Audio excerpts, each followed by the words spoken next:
Amen. Praise the Lord. வசனம் கூறுகிறது, எண்ணற்ற என்னுடைய பாவங்களை அவர் மன்னித்து விடுவார் என உரைக்காதே, அவரிடம் இரக்கமும் உள்ளன, சினமும் இருக்கிறது. அவருடைய சினம் பாவிகளை தாக்கும். இன்றைய நாளின் தலைப்பு ஆண்டவரின் மறுபக்கத்தை குறித்து நாம் தியானிக்கவிருக்கிறோம்.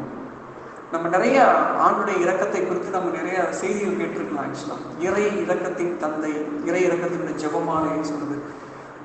அவருடைய இரக்கத்தை பெறுவதற்காக எப்படி ஒரு நாணயத்துக்கு ஹெட் அண்ட் டெயில் ரெண்டு பக்கம், அதே மாதிரி ஆண்டு ஒரு பக்கம் இரக்கம் உள்ளவர், மறுபக்கம் நீதியின் அரசர்.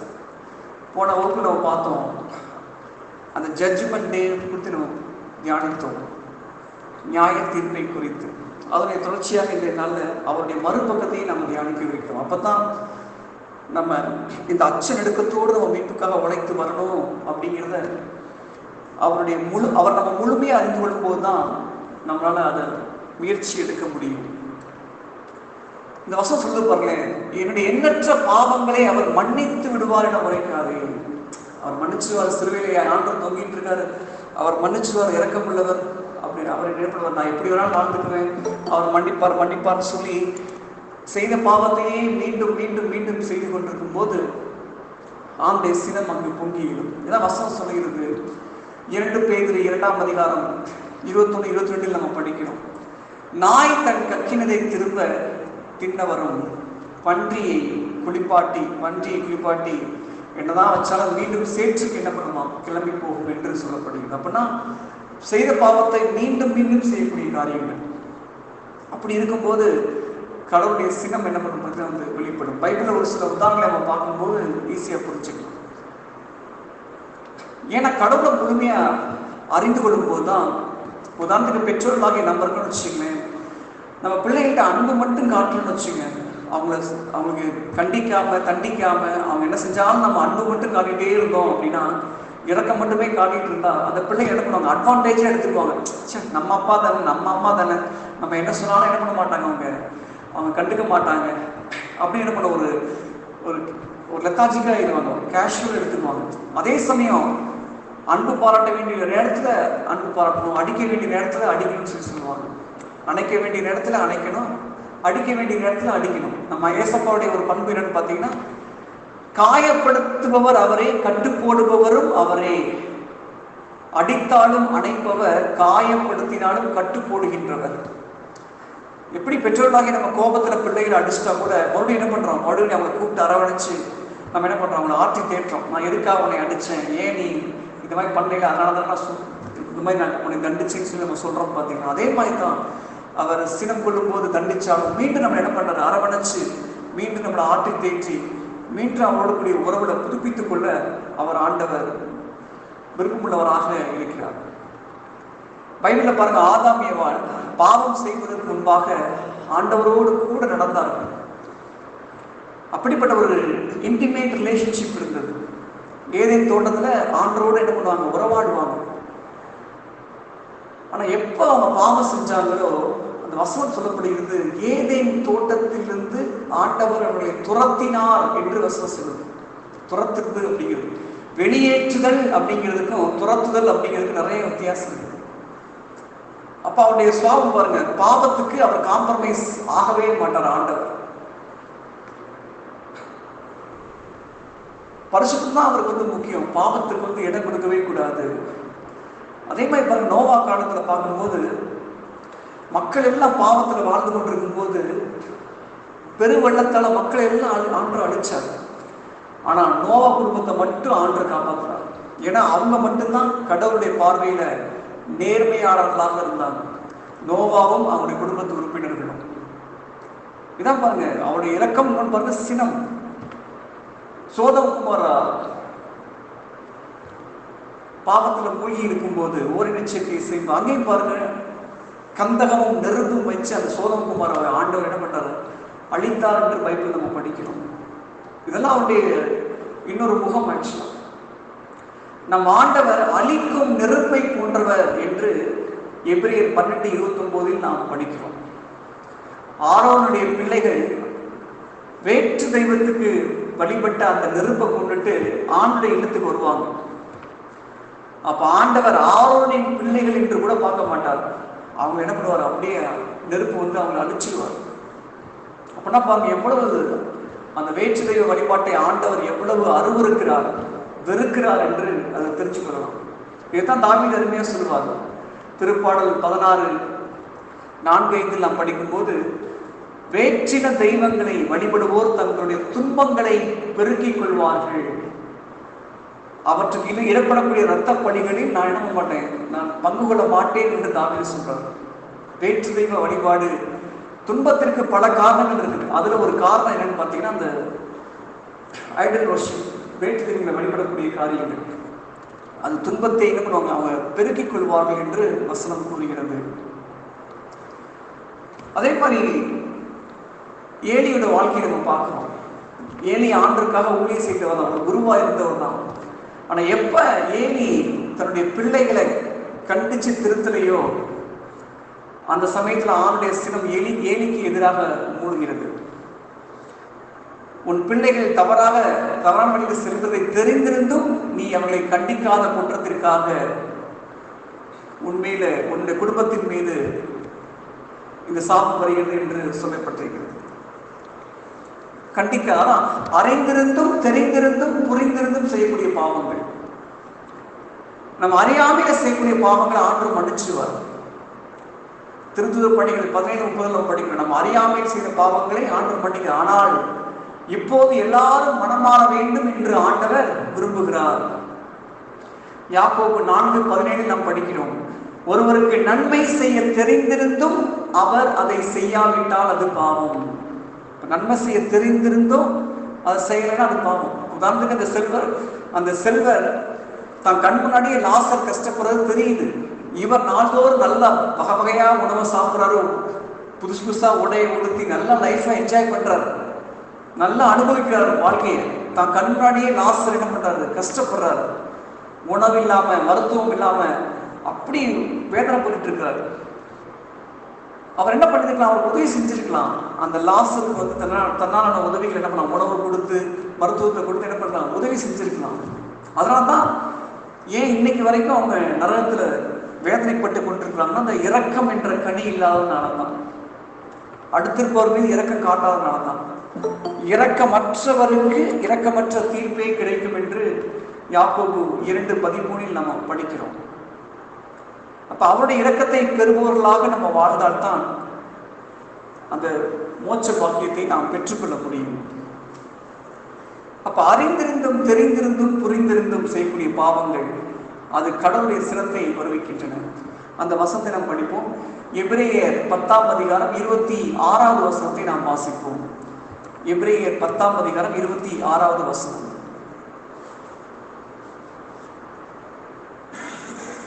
உண்மையை அறிந்த பின்னரும்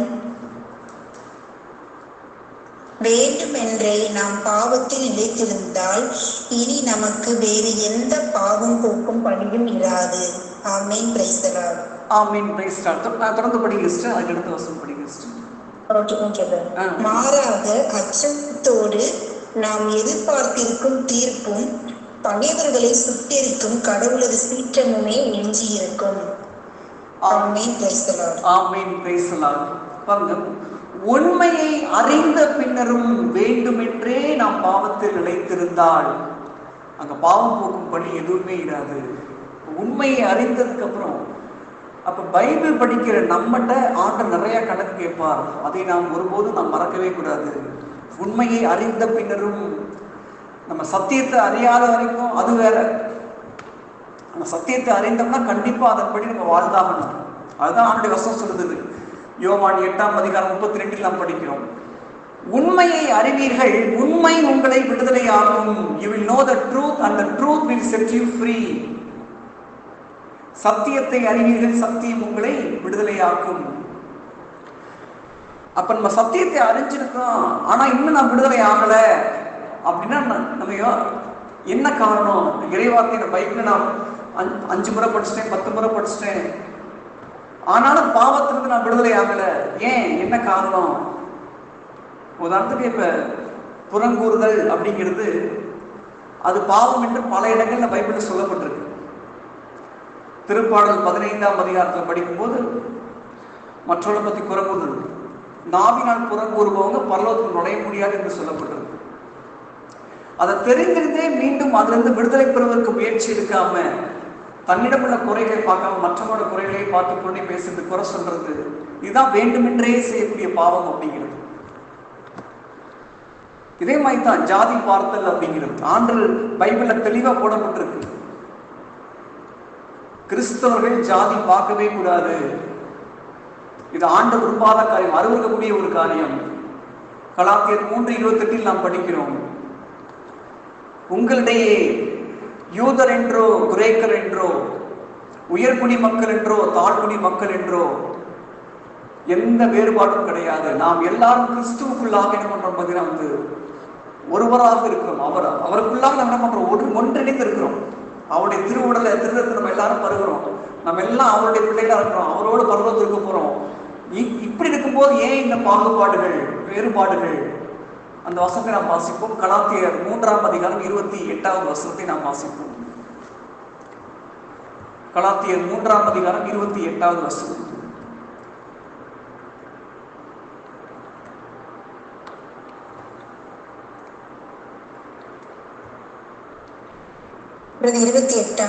கலாத்தியர் 3ஆம் அதிகாரம் 28வது வசனம். இனி உங்களிடையே யூதர் என்றும் கிரேக்கர் என்றும் அடிமைகள் என்றும் உரிமை குடிமக்கள் என்றும் இல்லை, ஆண் என்றும் பெண் என்றும் வேறுபாடு இல்லை, கிறிஸ்து இயேசுவோடு இணைந்துள்ள நீங்கள் யாவரும் ஒன்றாய் இருக்கிறீர்கள், நீங்கள் கிறிஸ்துவை சார்ந்தவர்கள். ஆமென், பிரைஸ் தி லார்ட். ஆமென், பிரைஸ் தி லார்ட். கிறிஸ்துவுக்குள் நீங்கள் எல்லாரும் ஒன்றாய் இருக்கிறீர்கள். இந்த வசனம் தெளிவாக சொல்கிறது. ஆண் என்றோ பெண் என்றோ உரிமை குடிமக்கள் என்றோ அடிமை மக்கள் என்றோ எந்த பாகுபாடு வேறுபாடு இருக்கவே கூடாது என்று வசனம் தெளிவாக சொல்கிறது. இதேதான் யாக்கோபு 2:10 படிக்கும்போது, நீங்கள் ஆள் பார்த்து செயல்பட்டால் அது பாவம் என்று சொல்லப்படுகிறது. பிரிவு, பிளவினை, கட்சி மனப்பான்மை, இதெல்லாம் இப்படிப்பட்ட காரியங்களுக்கு இடம் கொடுக்கிறவங்க பரலோகத்துக்குள்ள நுழைய முடியாது என்று கலாத்தியர் 5:22 ஊழியர்களுடைய செயல்கள் சொல்லப்பட்டிருக்குது. இதெல்லாம் தெரிஞ்சிருந்து, இறைவார்த்தை படிச்சு தெரிஞ்சிருந்தோம் இன்னும் ஜாதி பார்த்துக்கிட்டு இருக்காங்க அப்படின்னா அதுதான் சொல்லப்படுற. ஆண்டு சொல்றார், உண்மையை அறிந்த பின்னரும் வேண்டுமென்றே அவர்கள் பாவத்தில் நிலைத்திருந்தால் அவர்கள் எந்த பாவம் போகும் பணி இருக்க, மாறாக கடவுளுடைய சினம் அதை நம்ம பார்த்தீங்கன்னா வெளிப்படும் என்று சொல்லப்படுகிறது. இந்தியன் எக்ஸ்பிரஸ் அப்படிங்கிற நியூஸ் பேப்பர்ல சொல்லப்பட்டிருக்கு, இந்த மாதிரி ஸ்டாட்டிஸ்டிக்ஸ் சொல்லப்பட்டிருக்காங்க. கிறிஸ்தவ மதத்திலாம் அதிகமான அளவு திருமணங்கள்ல விவாகரத்து நடக்குதுன்னு சொல்லி போட்டிருக்காங்க. 100 திருமணங்கள் நடக்குது அப்படின்னா அந்த 12 டைவர்ஸ் ஆகுது அப்படின்னு சொல்லி அவங்க ஸ்டாட்டிஸ்டிக்ஸ் போட்டிருக்காங்க. பாருங்க, பிற இனத்தாட்ட கூட அந்த இல்லை, இதுல நம்ம இதுல அதிகமா டைவர்ஸ் விவாகரத்தாருக்கு என்ன காரணம்? நமக்கு பாருங்க எவ்வளவு திருமண கருத்தரங்கு, எவ்வளவு அது திருமணத்துக்கான தயாரிப்பு, தியானங்கள் நிறைய இருக்கு. ஆனா அவங்க பிரயாணத்தாருக்கு அந்த இதெல்லாம் கிடையவே கிடையாது. இவ்வளவு தயாரிப்பு எல்லாம் கொடுத்தும் கூட இந்த மாதிரி போவதுக்கு என்ன காரணம்? ஏன்னா உலக போக்கின்படி வாழ்வதுதான். ஒரு பிரயாணத்தார் எப்படி மேரேஜ், ஒரு திருமணம்னா எதுக்கு முக்கியம் தருவாங்க? பொண்ணு அழகா இருக்கணும், நகை போடணும், பையன் இருக்கணும், கை நிறைய சம்பளம் வாங்கணும், சொந்த வீடு இருக்கணும், இதைத்தான் பிரயாணத்தார் இது பண்ணுவாங்க. அப்ப கிறிஸ்தவர்களாகிய நம்ம ஒரு மேரேஜ் அப்படின்னு வந்தா என்ன பண்ணணும்? ஆண்டோட திருவிழத்தில் கேட்கணும், ஆண்டவரே நீங்க என்ன விரும்புறீங்க? ஏற்ற துணை நீங்க தாங்க ஆண்டவரே, நீங்க யாருக்கு நீங்க முன்குறிச்சு வச்சிருக்கீங்க? இப்படி நம்ம ஜெபத்தோடு நம்ம போகணும். அவங்க உலகத்தார் என்ன பண்ணுவாங்க? உலகப்பிரகாரமா முயற்சி எடுப்பாங்க. உலகத்தார் அந்த மாதிரி என்ன பண்ணுவாங்க? ஜாதி பார்க்கறது எல்லாம் அவங்க பண்ணுவாங்க. ஆனா நம்மளாம் ஆணுடைய பிள்ளைகள், நம்ம உலக போக்கின்படி இருக்கக்கூடாது. ஒரு மேரேஜ் அப்படின்னா கடவுளுடைய விருப்பம் என்ன, அவர் என்ன விரும்புகிறார். அப்போ உலக பிராரமா இந்த மாதிரி ஸ்டேட்டஸ் பார்க்கறது, உலக பிராரமா ஜாதி பார்க்கறது, இதெல்லாம் பிரிவினைக்கான காரணங்கள். இன்னொன்று பார்த்தீங்கன்னா உலக பிரகாரமான நாள் நட்சத்திரம் பார்க்கறது, இதெல்லாம் பிறகத்தாருடைய காரியங்கள். இதை கிறிஸ்தவங்களும் என்ன பண்றது? ஒரு மேரேஜ் அப்படின்னு வந்தா நாள் நட்சத்திரம் பார்த்து இந்த மாதிரி நல்ல நேரம் கெட்ட நேரம் முகூர்த்த நேரத்தெல்லாம் கரெக்டாக வைக்கணும் அப்படின்னு சொல்லி இந்த மாதிரி காரியங்கள் செய்யும்போது அது ஆண்டவருடைய ஆசீர்வாதம் இல்லாமல் மாறி விடுகிறது. அதான் எது, நம்மளாம் வேறு பிரிக்கப்பட்ட மக்கள், நம்மளுடைய வாழ்க்கை வேறுபட்டதாக இருக்க வேண்டும் என்று ஆண்டவர் விரும்புகிறார். அப்ப இறை வார்த்தையை கேட்டும் ஏன் அது எனக்கு பலன் கொடுக்கவில்லை? முதல் காரணம் என்னன்னு பார்த்தீங்கன்னா, நம்ம நம்பிக்கையோடு அந்த இறை வார்த்தையை கேட்கவில்லை. நம்ம விசுவாசத்தோடு கேட்கணும். இறை வார்த்தையை கேட்கும்போது ஆழ்ந்த விசுவாசத்தோடு கேட்டால் தான் அது நமக்கு பலன் கொடுக்கும். இதுதான் எபிரேயர்ல சொல்லப்பட்டிருக்கு. அவர்களுக்கு கொடுக்கப்பட்ட நற்செய்தி பலன் கொடுக்கவில்லை, ஏனென்றால் அவர்கள் நம்பிக்கையோடு அந்த நற்செய்தியை கேட்கவில்லை. அப்ப இறைவார்த்தை படிக்கும் போது யாரெல்லாம் விசுவாசத்தோடு கேட்கிறாங்களோ அவங்களுக்கு தான் அது ஆசீர்வாதமாக அமையும். ரெண்டாவது, ஏன் இறைவார்த்தை படித்தும் வாழ்க்கையில மாற்றம் இல்லை அப்படின்னா, they didn't take the God's word serious. கடவுளுடைய வார்த்தையை தீவிரமாக அவங்க எடுத்துக்கொள்ளவில்லை. ஏன்னா வசனம் எச்சரிக்கிறது. எஸ்ஐயா 66ஆம் அதிகாரம் 2 மற்றும் 3 நாம் படிக்கிறோம்.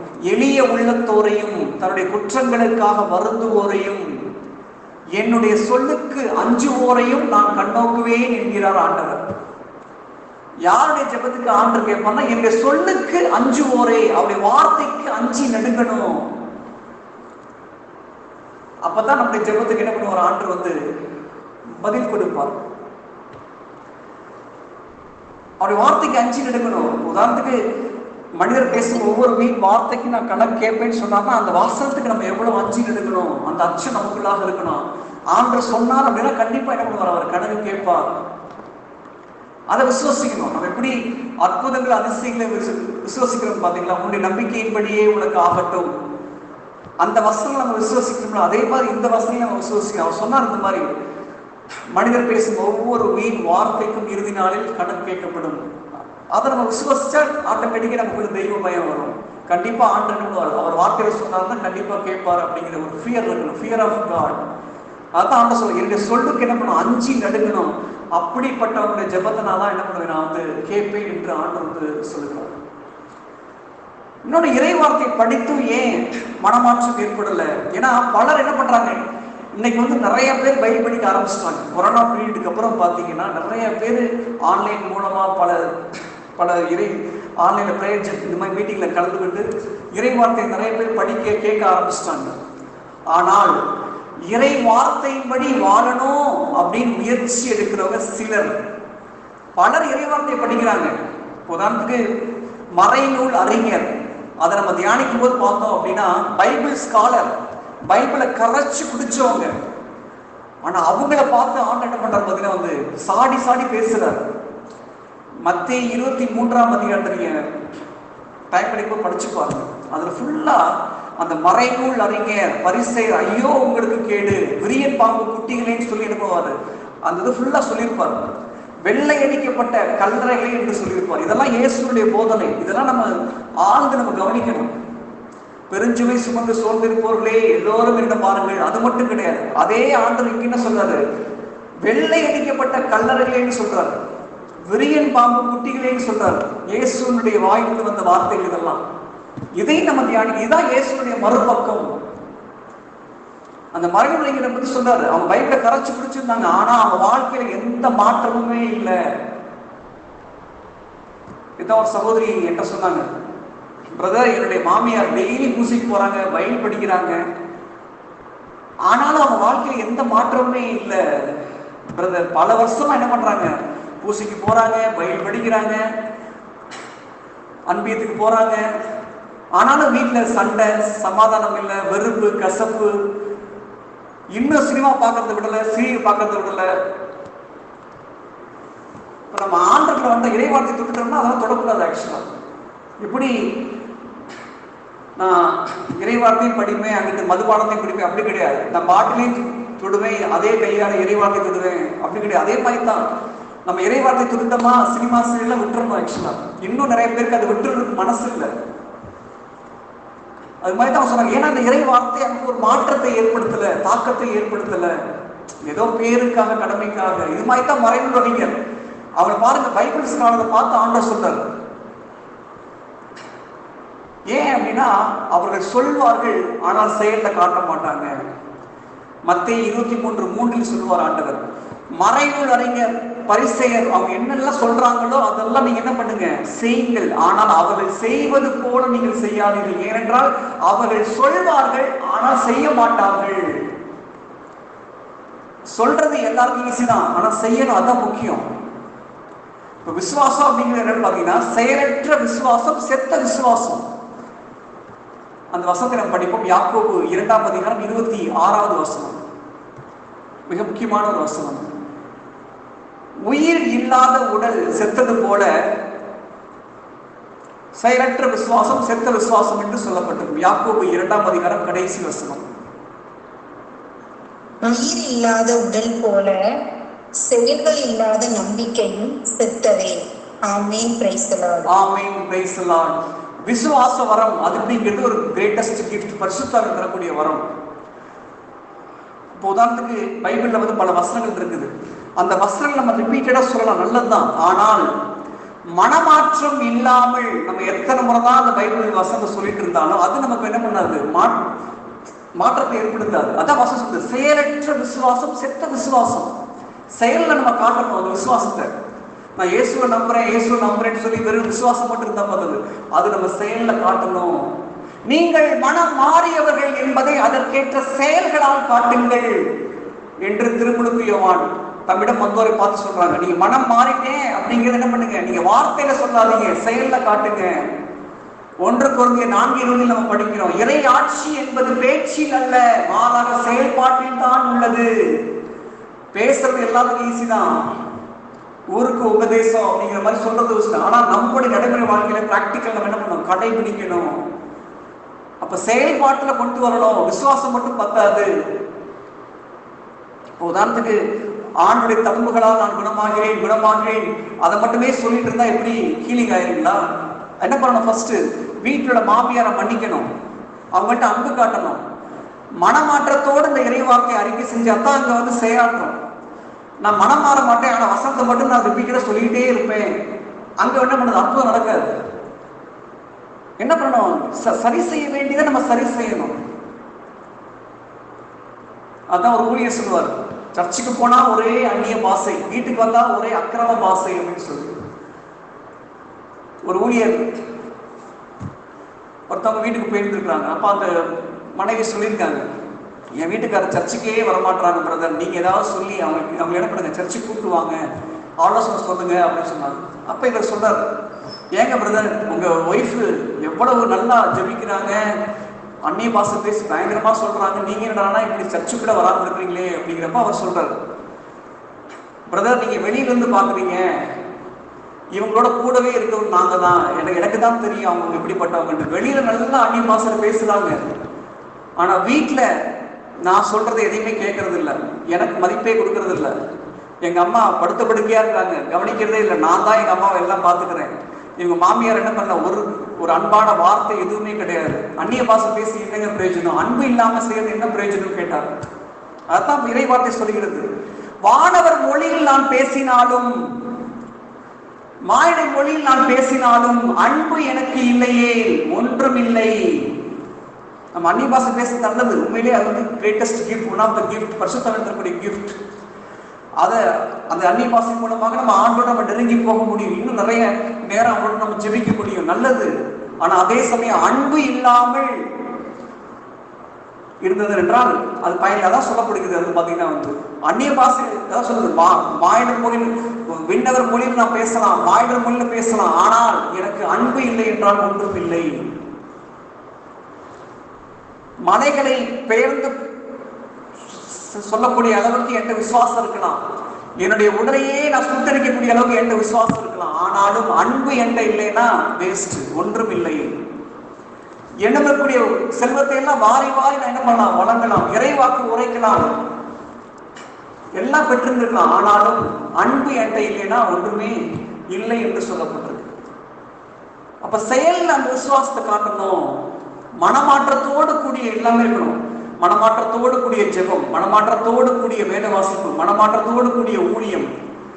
மனமாற்றம் இல்லாமல் நம்ம எதை செஞ்சாலும் ஆமென மாட்டார், ஏற்றுக்கொள்ள மாட்டார். அதைத்தான் நீதிமொழி 28:9 நம்ம படிக்கிறோம், ஒருவர் திருச்சட்டத்திற்கு கீழ்ப்படியாதிருப்பார், ஆனால் ஆண்டவர் அவரது வேண்டுதலை அருவருக்கு தள்ளுகிறார். அவங்க பிரேயர் என்ன ரிஜெக்ட் பண்றாரு, ஏன்னா வசனத்துக்கு கீழ்ப்படியல. இப்ப வசனத்துக்கு கீழ்ப்படினா அதுதான் அந்த மறைநுழைகிட்ட சொல்றாரு. அவங்க நல்லா படிச்சு பைபிள் ஸ்காலரா இருந்தாங்க, ஆனா அவங்கள பார்த்தா சொல்றாரு வெள்ளை அடிக்கப்பட்ட கல்லறைன்னு சொல்றாரு. அப்படின்னா பாருங்க எவ்வளவு சீரியஸா ஆண்டவர் சொல்லியிருக்காரு. அப்ப எத்தனை முறை பைபிள் படிச்சோம் அப்படிங்கிறது முக்கியம் இல்லை. அது பைபிள் படிச்சோம்னா அதன்படி நம்ம வாழ்கிறோமா, அதுதான் முக்கியம். ஆண்டருக்கு எப்பவுமே குவாலிட்டி தான் முக்கியம், குவான்டிட்டி கிடையாது. பக்த கோடிகள் அவருக்கு தேவையில்லை, அவருக்கு தேவை சீடர்கள். கொஞ்சம் பேர் இருந்தாலும் சீடர்களாக தான் இருக்கணும். ஏசப்பாவுடைய போதனையை கேட்டு அவர் சொல்லுவார் ஆண்டவர், யோவான் 6 சொல்லுவார், என்னுடைய சதையை உண்டு ரத்தத்தை குடித்தால் அன்றி உங்களுக்கு நிலைவாழ்வு இராது. இதை கேட்டு நிறைய பேர் என்ன பண்ணுவாங்க, அவரை விட்டு பிரிஞ்சு போயிடுவாங்க. என்ன ஏசப்பாவுடைய போதனை இவ்வளவு கடுமையா இருக்குது, அவருடைய ரத்தத்தை குடிக்கணுமா, சதையை சாப்பிடணுமான்னு சொல்லி என்ன பண்ணுவாங்க, பிரிஞ்சு போயிடுவாங்க. அப்ப பாருங்க, ஏசப்பா அவங்க பின்னாடி போய் கெஞ்ச மாட்டார், தயவு செய்து என்ன பண்ணுங்க, மறுபடியும் என் கூட வந்துருங்க, நான் என்ன பண்றேன், என்னுடைய போதனையில கொஞ்சம் மாத்திக்கிறேன், நான் இந்த மாதிரி ரொம்ப ஹார்டா ப்ரீச் பண்ண மாட்டேன் அப்படின்னு யார்ட்டையும் போய் கெஞ்சவே இல்லை. ஏன்னா அவர் அடிக்கடி சொல்லுவார், கேட்க செவியுள்ளோர் கேட்கட்டும். அதுதான் ஆண்டுடைய ஸ்டேட்மெண்ட்.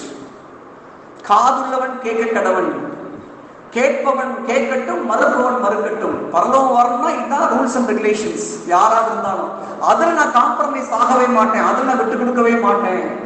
அங்க வரணும்னா இப்படித்தான் இருந்தது, என் கூட இருக்குன்னா இப்படித்தான் இருந்தாகணும். அதுல ஆண்டவர் காம்ப்ரமைஸ் பண்ணவே இல்லை பாத்தீங்கன்னா.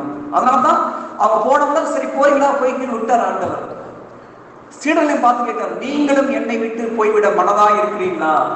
அப்பதான் பேர் சொல்வார், யாரிடமா நாங்க போவோம், நிலைவாழ்வு தரக்கூடிய வார்த்தைகள்லாம் உங்களிடம் மாத்திரம் தான் இருக்குது ஆண்டவரேன்னு சொல்லி சொல்லுவாங்க. அப்ப அவருடைய பிரீச்சிங்ல, ஏசப்பாவுடைய போதனையில பாத்தீங்கன்னா ஸ்ட்ரைட் ஃபார்வர்டா இருப்பார், அதுல காம்ப்ரமைஸ் ஆகவே மாட்டார். ஏன் அப்படின்னா அவர் பண ஆசை இல்லாம ஊழியம் செஞ்சார். அதனாலதான் தைரியமா போதிக்கிறார். பண ஆசை உள்ளவங்க என்ன பண்ணுவாங்க, உண்டியல்ல காசு குறைஞ்சிடும், மக்கள் இங்கிருந்து வெளியே போயிடுவாங்க, நமக்கு கடிந்து போதிச்சா என்ன பண்ணுவாங்க, இங்க கேட்க மாட்டாங்க, போயிடுவாங்கன்னு சொல்லி என்ன பண்ணுவாங்க, அந்த மக்களை எப்படியாவது தக்க வச்சுக்கணும், நம்முடைய சபைக்கு வர வைக்கணும் அப்படின்னு என்ன பண்ணுவாங்க, அவங்களை பிரியப்படுத்துவதற்காக என்ன பண்ணுவாங்க, ஊழியம் செய்வாங்க. நம்ம ஏசப்பா தன்னை அனுப்பிய இறை தந்தையை தான் பிரியப்படுத்தினார். அப்ப காதுக்கு இனிய பிரசங்கமா இல்லை உள்ளத்தை குத்தக்கூடிய பிரசங்கமா, எதுக்கு நம்ம முக்கியத்துவம் தர்றோம்? இந்த உள்ளத்தை குத்தக்கூடிய பிரசங்கம் நமக்கு மனமாற்றத்தை தந்து நம்மளை பரலோகத்துக்கு கொண்டு போய் சேர்க்கும். ஆனா இந்த காதுக்கு இனிய பிரசங்கம் நமக்கு மனமாற்றத்தை தராது. அப்ப எதுக்கு நம்ம அதிகமான அழுத்தம் தரணும்? சபை என்பது நம்மளை உருவாக்கக்கூடிய இடம். It is not an entertainment place. Church அப்படிங்கிறது என்டர்டைன்மெண்ட் கிடையாது. இன்னைக்கு பாருங்க, சர்ச்சில் வந்து ஒரு சினிமா பாட்டு, அரசியல், ஜாதி இதெல்லாம் ஆண்ட சாட்டை எடுக்கக்கூடிய நாட்கள் வந்துருச்சு. எப்படி ஆரம்பத்துல எருசலேம் ஆலயத்துல என்ன பண்ணாங்க, கல்வர் புகையா மாத்தினாங்க, சாட்டையை பின்னி அடிச்சு துரத்துனாங்க. இதெல்லாம் இயேசுனுடைய மறுபக்கம், ஆண்டை சினத்தை வெளிப்படுத்தக்கூடிய காரியங்கள். அதான் நம்ம தியானிக்கிறோம். அவர் இரக்கமுள்ளவர் தான், ஆனா அதே சமயம் சினம் உள்ளவர், பொறுத்து கொள்ள மாட்டார். அன்புள்ள ஆண்டவர் தான் என்ன பண்றாரு, சாட்டை எடுக்கிறாரு. யாரெல்லாம் அந்த கோயிலை கல்வர் கோயா மாத்துனாங்களோ அடிச்சு என்ன பண்றாரு, துரத்துறாரு. நாணயத்து டேபிள பூரா என்ன பண்றாரு, கவிழ்த்து போடுறாரு. என் தந்தையின் இல்லத்தின் மீதுள்ள ஆர்வம் என்னை எரித்து விடுகிறது என்று சொல்கிறார். அதுதான் அந்த டிசையர். என் இல்லம் தந்தை ஜெப வீடுன்னு சொன்ன ஆண்டவர், இறை வேண்டலின் வீடு. அதை நீங்க எப்படி மாத்திட்டீங்க, கல்வர் புகையா மாத்திட்டீங்களே. பிசினஸ், சபைக்குள்ள வந்து வட்டிக்கு வர்றது, சபைக்குள்ள வந்து வாலிபர் என்ன பண்றது, லவ்வரை பார்க்கறதுக்காகவே சர்ச்சுக்கு வர்றது, இதெல்லாம் ஆண்டு அருவருக்கக்கூடிய காரியங்கள். பணம் பாருங்க எவ்வளவு சீரியஸா ஆண்டு எடுத்துக்காரு பாருங்க. சாட்டை எடுத்து துரத்துறாருன்னா அவருக்குள்ள எவ்வளவு ஒரு வைராக்கியம் இருந்திருக்கணும். அதே மாதிரி தான் சபையை தூய்மைப்படுத்தக்கூடிய காலம் நெருங்கி வந்துட்டு இருக்குது. என்னென்ன ஆண்டு விரும்பாத காரியங்கள் இருக்குதோ அதெல்லாம் என்ன பண்ணுவார், ஆண்டு தூய்மைப்படுத்துவார். எசேக்கியேல படிக்கும் போது ஆண்டுக்கு அருவருப்பான காரியங்கள் எல்லாம் ஆலயத்தில் இருந்தது பார்த்து ஆண்டுடைய மாட்சி அந்த ஆலயத்தை விட்டு வெளியேறியது என்று சொல்லப்பட்டிருக்கு. ஆண்டு விரும்பாத காரியங்கள், அருவருப்பான காரியங்கள் சபைக்குள்ள சர்ச்சுக்குள்ள இருக்கிறத பார்த்து என்ன பண்ணாரு, அவருடைய மாட்சி எங்க போயிடுச்சு, அந்த ஆலயத்தை விட்டே வெளியே போயிடுச்சு என்று சொல்லப்பட்டிருக்குது. அப்ப ஆண்டவரை நாம் சரியாக புரிந்து கொள்ள வேண்டும், அவரை நாம் முழுமையாக அறிந்து கொள்ள வேண்டும். அதனாலதான் இந்த பரிசுத்த ஆவியானவர் தங்கக்கூடிய இந்த ஆலயத்தை நம்ம தூய்மையா காத்துக்கணும். அது நம்ம கற்றுக்கொள்ள வேண்டிய பாடம் என்னன்னு பாத்தீங்கன்னா, ஏசப்பா அந்த சாட்டை எடுத்து அவங்க எல்லாம் அந்த கோயில் என்ன பண்றாங்க, புறா வித்தவங்க, நாணயத்தை மாற்றினவங்க, பிஸ்னஸ் பண்ணவங்க, கமர்ஷியல் பண்ணவங்க எல்லாத்தையும் என்ன பண்றாரு? அடிச்சு என்ன பண்றாரு? துரத்துறாரு. அதுல கற்றுக்க வேண்டிய முக்கியமான 2 பாடங்கள். முதல் காரியமாக, ஆணுடைய இல்லத்தின் மீது நமக்கு ஒரு அக்கறை இருக்கணும். ஆணுடைய இல்லத்தின் மீது நமக்கு ஒரு தாகம் இருக்கணும். இதுதான் தாவீது சொல்லுவார், ஆண்டவரே அந்த அடைக்கலான் குருவிக்கு உங்களுடைய ஆலயத்தில் ஒரு இடம் இருக்குதுப்பா, அது சிட்டுக்குருவிக்கலாம் உங்களோட ஆலயத்தில் இடம் இருக்குதுப்பா, எனக்கு ஒரு இடம் கிடைக்காதான் இயங்குவார். வேற்றிடங்களில் வாழும் 1000 நாட்களை விட கோயில் முற்றத்தில் வாழும் ஒரு நாள் மேலானது. உம்முடைய கோயில் முற்றத்துல, உங்களுடைய இல்லத்துல ஒரு வாயில் காவலா இருப்பதே மேல். இயேசுவை நம்ம உண்மையா நேசிக்கிறோம் அப்படின்னா அவருடைய இல்லத்தை நம்ம என்ன பண்ணுவோம்? நேசிப்போம். ஆணுடைய இல்லம், அதை நம்ம என்ன பண்ணுவோம்? நம்ம அங்க எந்த விதமான ஆண்கள் விரும்பாத காரியங்கள் எதுவுமே நடக்கிறதுக்கு என்ன மாட்டோம்? அனுமதிக்கவே மாட்டோம். பாருங்க, பரிசுத்த ஆவியானவர் தங்கக்கூடிய இந்த ஆலயத்தை யாராவது அழித்தால் நானும் அவங்களை அழிப்பேன் என்று சொல்கிறார். அதெல்லாம் பாருங்க எவ்வளவு சீரியஸா நம்ம எடுத்துக்கொள்ள வேண்டிய விஷயம். அந்த வசனத்தை நம்ம படிப்போம். 1 கொரிந்தியர் 3-ம் அதிகாரம் 16 மற்றும் 17 வசனங்கள். 1 கொரிந்தியர்